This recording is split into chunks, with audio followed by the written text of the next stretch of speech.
But essentially, I've been working with cameras, and I'm going to take you out of the species-specific realm that we've been in all morning and give you a broad spectrum overview, a quick dive through the Stilbaai Marine Protected Area and False Bay. I've been working with cameras that are several years in the offing because it was some time ago that scientists decided that cameras were no longer going to be the domain of the Cousteau clan and the BBC Natural History Unit, but they might actually prove useful in helping us to achieve sustainable, low-impact surveys. And that's really where I come from. And my background, kind of working with this, comes from the reef fish and line fishery side of this. And where all this kind of survey technique came from is trying to get a handle on questions, scenarios like this. Understanding changes in abundance over time, or at least, as you'll see, relative abundance in an area over time due to varying levels of protection as we monitor it. And linked to that, understanding species composition, getting a handle on diversity. But of course, nested within that, and I come from having done my master's on reef fish specifically, but nested well within this diversity and well within a need to monitor with a low impact is the chondrichthyan diversity. And so what this talk about is mostly about today, really, is looking at developing something that is suitable for our coastline, for monitoring in marine protected areas. That was our specific sort of goal in mind, in a sustainable fashion. That's not to say we don't have a toolkit in our marine protected areas that we can already achieve this with. For those of you who are familiar with a lot of the survey techniques, two of the most prevalent, certainly in reserves along our coastline, underwater visual census, which is scuba dive transects, and controlled angling surveys. Now, any scientific method that you use to assess an ecosystem is going to be fraught with bias. And you try and minimize those, and where you can't, you account for them in your explanations. So it wasn't really the scientific biases that I was really interested in addressing, so much as the logistical challenges that face the conservation agencies on our coastline in monitoring on an annual, sustainable basis. But just as an interesting aside, so that when you see the results, you can kind of put this into context. I don't know how many of you, I'm sure a lot of you are scuba divers, but you'll know that scuba bubbles differentially attract and deter certain species. So that's been highlighted as one of the kind of primary faults with scuba surveys, aside from having the benefit of having a human eye that can seek out cryptic species on the seafloor. Controlled angling surveys, obviously you're going to get your most competitive bait-seeking animals taking the bait first, and you might not necessarily, or you certainly very rarely will get species that aren't attracted to bait, unless of course you're looking at catch data from the same net, etc. But it wasn't that I was interested in. I was interested in the logistical challenges, and for those of you who dive, you know that having the requisite qualifications, scientific qualifications, to be recognized by the Department of Labour, and to get a boat together and a dive supervisor and a dive team, make sure your dive team know how to identify all the species you could encounter in an area, have fuel in your boat, and then have the weather play along is a huge challenge. So for areas, I mean, we have scuba data that's very prevalent on the nice, warm east coast. And suddenly you move to the more turbulent, less visually accessible Eastern Cape, Dwesa Tsebe, Amatole. You know, looking at that, and you're moving west into the cold areas, and suddenly you have kind of patchy data sets, or you have agencies that can't really get to see on a sustainable basis to monitor like this. Logistically, controlled angling surveys are by their very nature extractive. Obviously they catch and release, but where the post-release mortality of species is not known, to try and avoid that kind of sampling in marine protected areas is surely sort of desirous. So that's where the cameras come in. And this was, I know, introducing a bit of diversity here into things. So it works on this very simple idea that you put a camera on the seafloor for an hour. And within the field of view of a camera is a bait canister. We fill it with 1 kilogram of sardines. And that's what we took from the Australians who pioneered this technique. And it's now used sort of as far afield as Hawaii, Belize, New Zealand, the Seychelles, and obviously South Africa. And for 1 hour you film the life that swims in front of that camera, that it comes to the bait canister, or that might just be passing by, attracted by the frenzy around the bait canister, the sheep effect.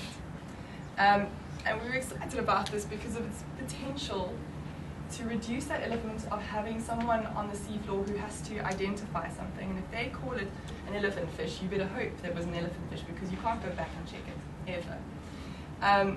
So having verifiable records that you can bring ashore, because I bring all our data ashore, I sit from the comfort of my office, analyze everything with a cup of coffee. If I'm confused about something, I can take a screen grab and send it to someone who knows far better than I do what it is, which in terms of looking at long-term studies is quite a useful addition to our monitoring toolkit.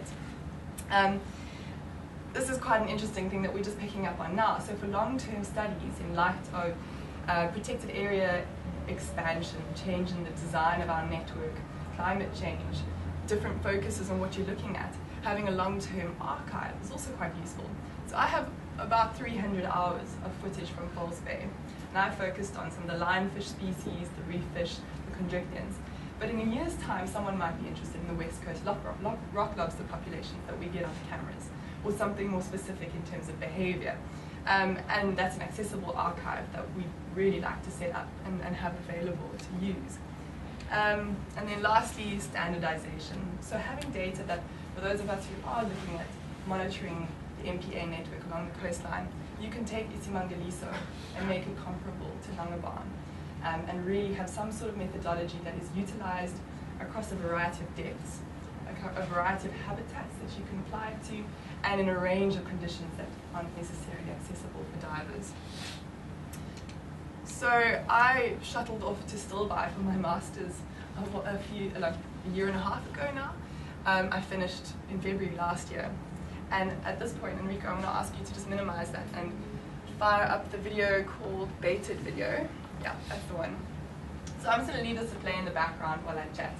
I put this together actually for the Lionfish Symposium. So it is targeted towards fish nerds as opposed to shark nerds. So there's going to be a bit of a variety, but it gives you an idea of what the raw data set looks like. We put down 29 samples in Stilbaai. It's a recently promulgated MPA.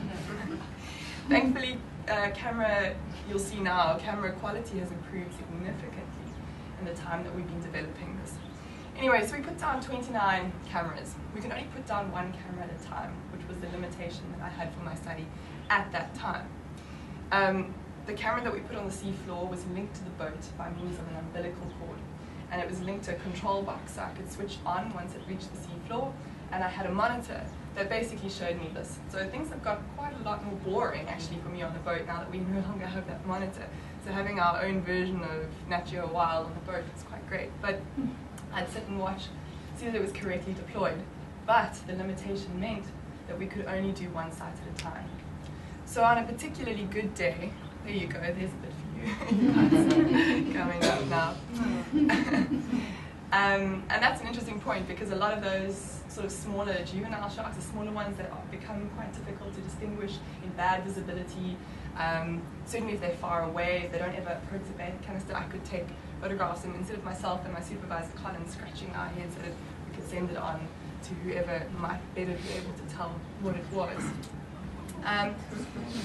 And yeah, and I'll get into this a little bit later, but picking up species that you're not necessarily going to get in either scuba or angling surveys. So a lot of the literature on BRUVs, which I'm going to call it now, says that the diversity that you record using cameras is a combination. It's sort of a merger of scuba and angling data, because you're kind of getting those species that are incidentally in the area that wouldn't take the bait and be brought on board. And you're also getting the species that aren't being pushed away by the presence of a diver. I particularly like these little guys. So I'm just going to let this run a little bit longer, because there's quite a beautiful array that comes a little bit later. And just take note of this and the sort of the reactions to this kind of footage, because I've got a point just now about where this goes outside the scientific realm, which might not be applicable here, but certainly has been very applicable to my work in False Bay. And it's worth bearing in mind as you're watching this kind of imagery, which is not graphs and stats and significant p-values, but it says exactly that. Nico, if you just skip a little bit ahead about here. There it goes, there's an array, and you'll see him come in. they love these bait canisters, these guys. So you'll see them come in for a nice, the first time I saw the underside of one of these guys. Yeah. Yeah, you can get quite carried away with how you describe things. Anyone who's read my writing, I'm sure will attest to that. There you go. Okay, thanks. So that was Stilbaai. And I was looking at the entire ichthyofaunal population there, but if I just take out the chondricthyan results, 11 species that we picked up, 29 samples. I had 6 days at sea in a 3-month period. I was driving back and forth from Stilbaai. I had to fit in with the Cape Nations as well. But when I compare that to the effort that's required for angling stations or scuba, we had to look at, where's our effort being invested for what kind of output. But that in and of itself is nice for the Stilbaai MPA manager, because he was very happy with that, very, very pleased. But it doesn't really say much until we look at comparing it to what the diversity we're picking up on scuba and angling surveys.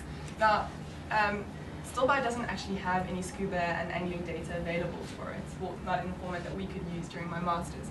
So we used surveys from comparable habitats in the region, Tsitsikamma Marine Protected Area, the Hoekhammer Marine Protected Area, and Stilbaai. And still, BRUV came out with the highest alpha diversity, which is, again, not a unique finding, unique yes for our temperate coastline, but it's something that's being touted in the literature, and we wanted to check if it could be corroborated here. Interesting point, the smoothhound shark came up most in our surveys and is typically underrepresented in UVC data sets. This is just an interesting aside, depth, reef profile, and temperature were the sort of variables that best explain differences in species composition across the MPA. Again, not groundbreaking science, but it's something that we needed to check to see if a new technique is able to pick up the same patterns. If you're looking at replacing, certainly replacing angling in marine protected areas, obviously not where you're tagging species or something like that, but if you're looking at introducing something new, it must be as good as or better than what you already have. So picking up the same trends is a heartening sign. The trick is, I was dealing a lot with the rangers that we were working with, and they loved this. They said, well, we don't have to get 6 divers together, and we don't have to, the manpower involved is just so much lower, and you don't have to have skilled personnel on the boat. Anyone. I drop cameras in the water, and I'm not particularly skilled in that regard. Maybe now, after several hundred hours of it, but they couldn't afford the kind of setup. It didn't fit into an annual budget, what would work for them. Wasn't particularly time efficient still. 1 hour station is not really that much better than a scuba or an angling survey. That it was scientifically sound, obviously we wanted to check and standardized. This was the point that I alluded to when you were watching the video. That has nothing really to do with standing in this conference here, but it's something that I suggested at the Marine Protected Area Forum a little while ago, and it was met with some sort of lukewarm response, and everyone was like, well, she's young and naive and she'll soon learn. But actually, engendering some sort of support and awareness for what lies beneath the waves in our marine reserves, which are this utterly intangible, concept for the majority of people on our coastline, or certainly further inland. Killing 3 birds with 1 stone, using cameras for science management and public awareness allows you to do a lot with the funding that you've been given. So that kind of led to the evolution. Science would be nothing without evolution. And I grubbed around for some funding to put together the development of the next phase of our cameras in false bay. And that was really to address the time efficiency and the cost of it. So during my master's, these little guys kind of burst on the scene and became the go-to camera for anyone who wanted to look like Kelly Slater on a wave. And so we picked up on these, and actually the footage we were getting from these cheap little cameras was quite a lot better than the footage I was getting with this fancy camera that I'd been given from the SAEON to use.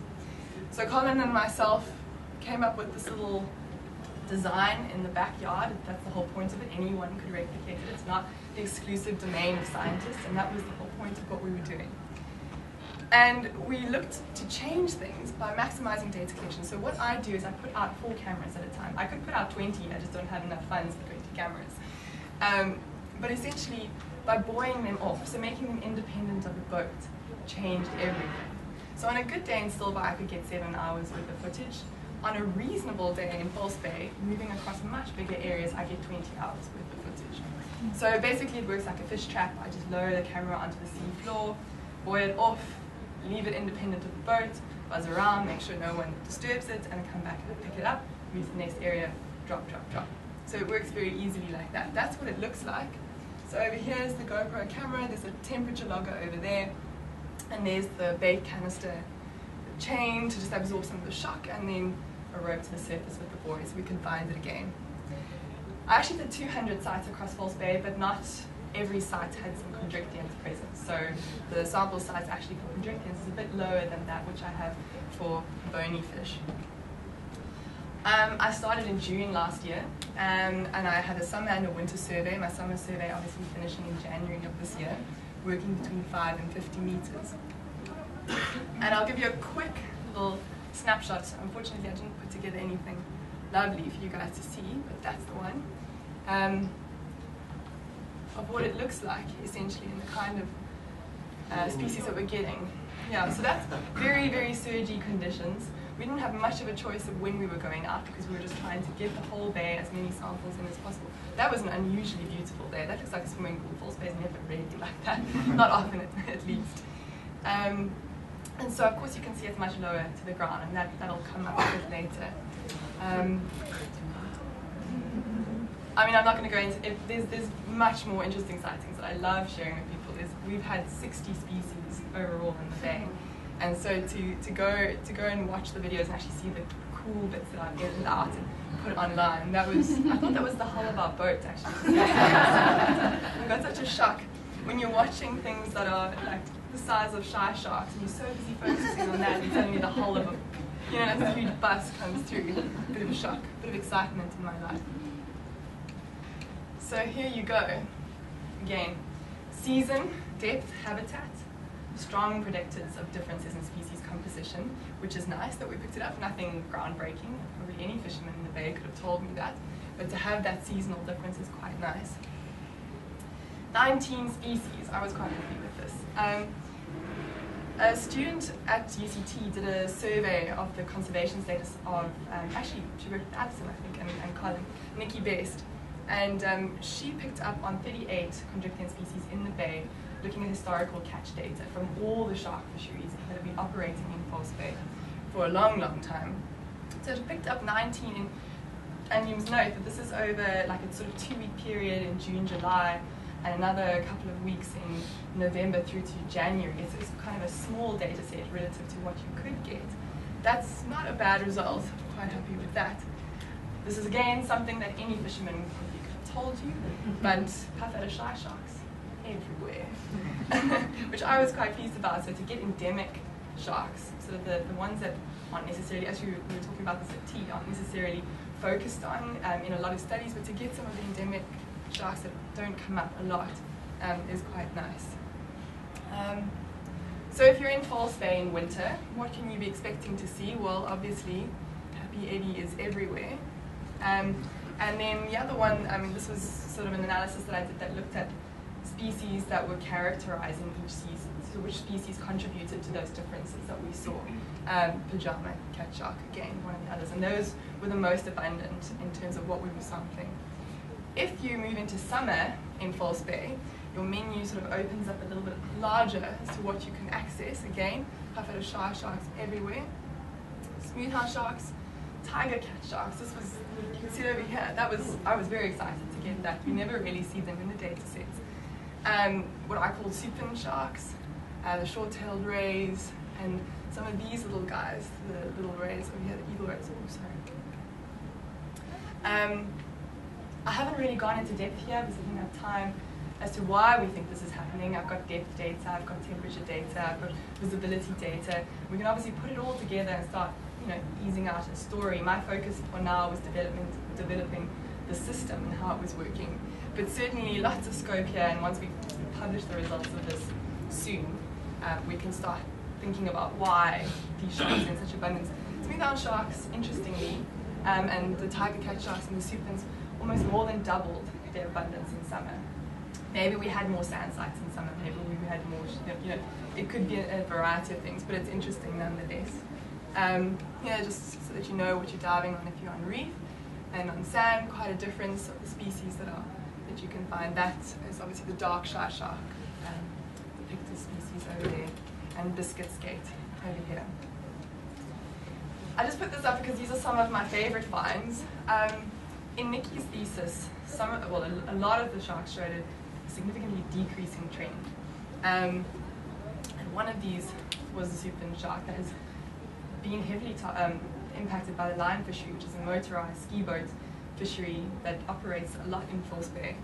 So to pick that up on cameras with a non-extractive sampling technique is something quite nice.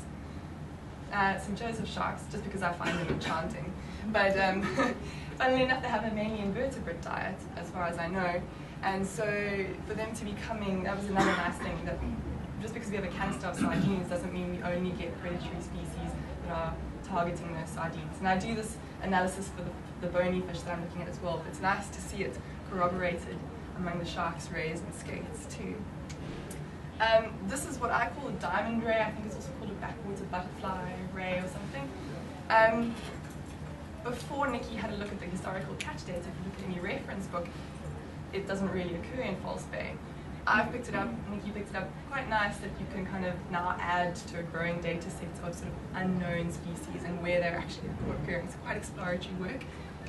This I just put in for a laugh, because it does kind of add a little bit of variety to my day, and making a difference from all the shy sharks and cat sharks.